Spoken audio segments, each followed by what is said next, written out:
Halo, selamat pagi semuanya. Kembali lagi kita belajar pelajaran IPA.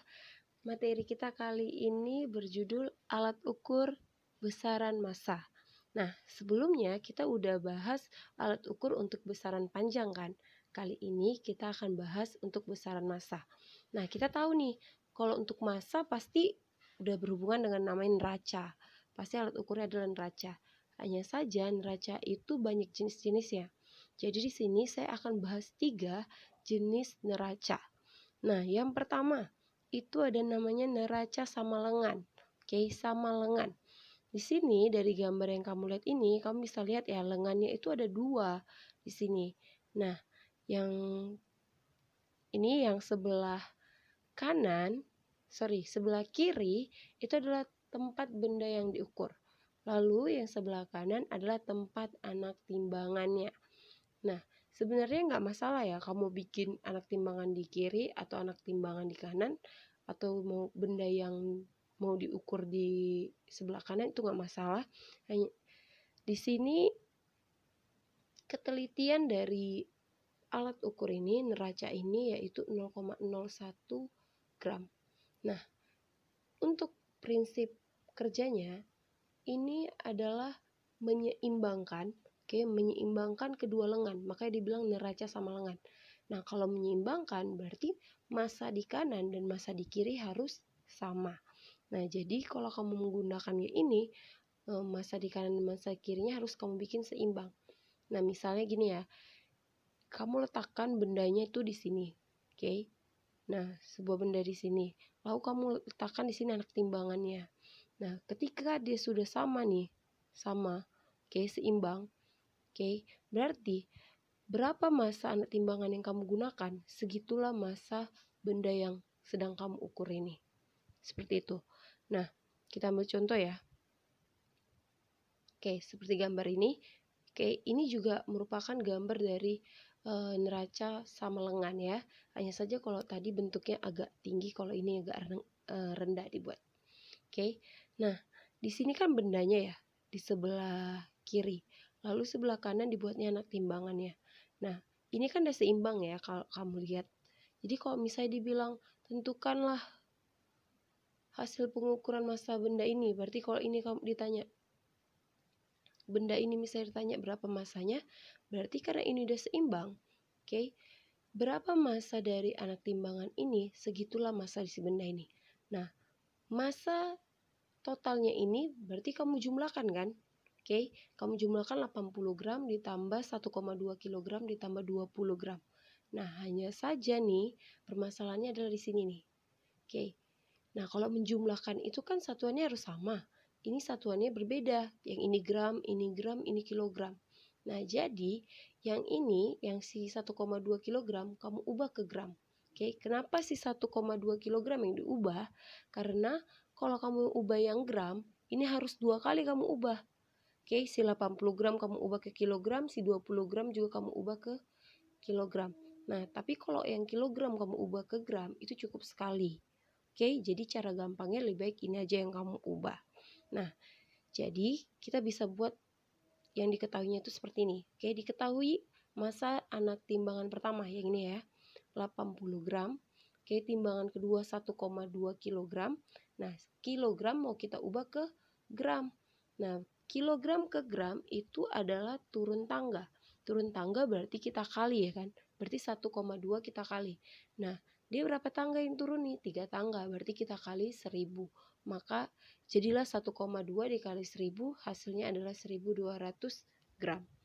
Lalu massa anak timbangan yang ketiga yaitu 20 gram. Nah, kalau udah dapat nih yang seperti ini, kamu langsung hitung aja hasilnya. Jadi kamu buat persamaan seperti ini. Massa di kiri sama dengan massa di kanan. Massa di kiri sama dengan massa di kanan. Kamu jumlahkan massa di kanan yaitu massa anak timbangannya. Berarti 80 ditambah 1200, bukan lagi 1,2. Ingat 1200 ditambah 20. Jadilah hasilnya 1300 gram. Maka hasil pengukuran massa dari benda ini adalah 1300 gram. Kita lanjut ke neraca berikutnya, yaitu neraca Ohaus 3 lengan. Nah, neraca Ohaus ini sebenarnya ada yang 2 lengan, ada yang 3 lengan, dan ada yang 4 lengan. Nah, nanti yang sering dibahas di UN itu biasanya yang 3 lengan. Maka saya bahas di sini adalah yang 3 lengan. Nah, gambarnya itu seperti ini. Oke, yang dimaksud 3 lengan itu yang ini nih. 1, 2, 3. Nanti akan saya perbesar bentuknya seperti apa.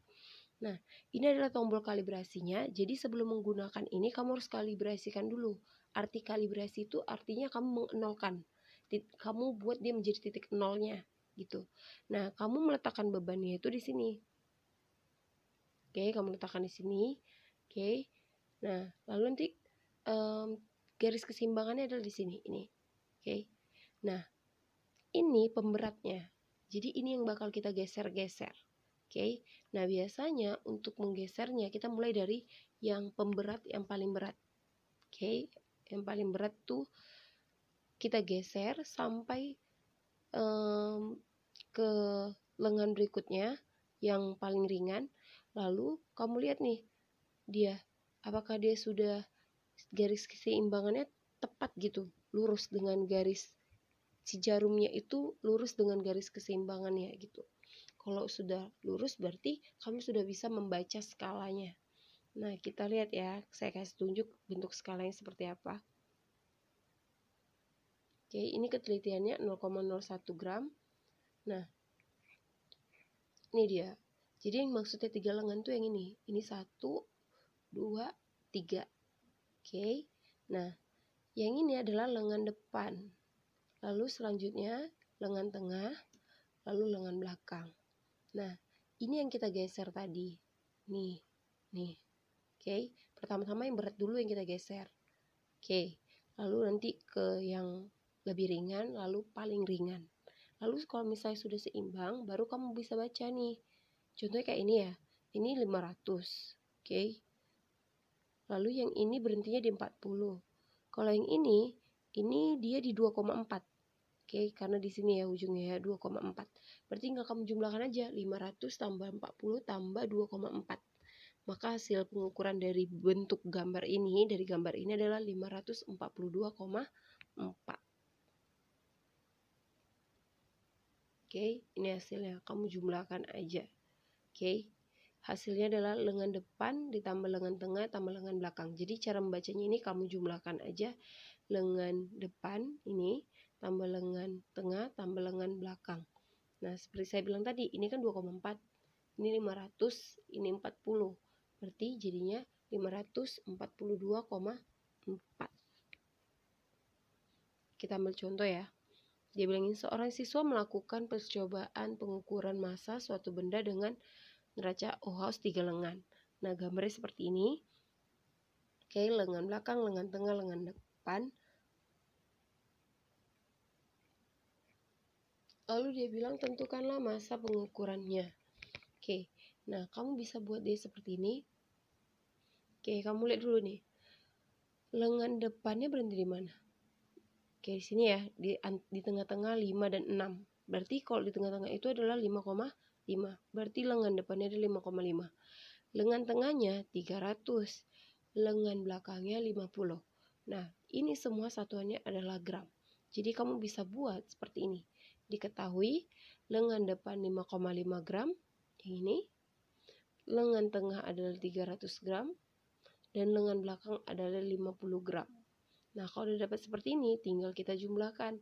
Lengan depan tambah lengan tengah tambah lengan belakang. Itulah hasil pengukurannya. Maka hasilnya adalah seperti ini.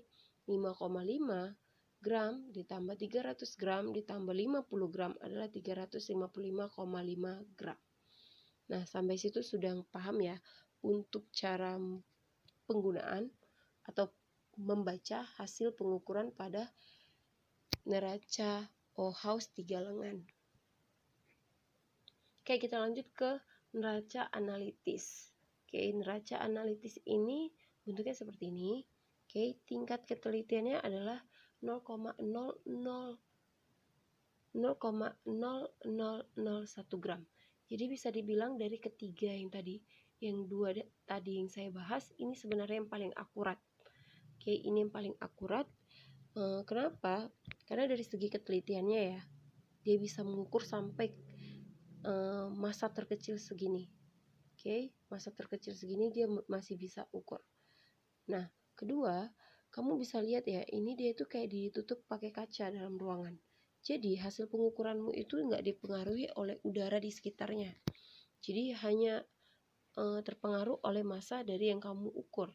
Jadi dia lebih akurat. Nah, ini biasanya digunakan di lab-lab kimia. Kamu tahu kan penggunaan untuk lab-lab kimia itu biasanya bahan-bahan kimia itu harus sangat-sangat akurat. Misalnya nih, kalau kamu buat bahan-bahan kimia untuk obat-obatan. Nah, misalnya dia kelebihan 0,001 gram aja, itu bisa memberikan efeknya bisa aja jadi lebih bukan efeknya positif tapi jadi ke negatif gitu. Atau misalnya dalam mereaksikan bahan kimia, justru dia hasil reaksinya justru tidak sesuai dengan apa yang diharapkan gitu, karena hanya kelebihan massa dari si bahan. Oke, jadi ini biasanya digunakan di lab-lab kimia karena tadi dia lebih akurat. Nah, oke, udah saya bahas ya 3 neraca ya. Tadi pertama neraca sama lengan, kedua neraca Ohaus 3 lengan, dan yang ketiga adalah neraca analitis. Jadi saya bahas cuma cukup 3 ini. Saya harap kalian bisa paham untuk materinya hari ini. Oke, kita lanjut ke tugas.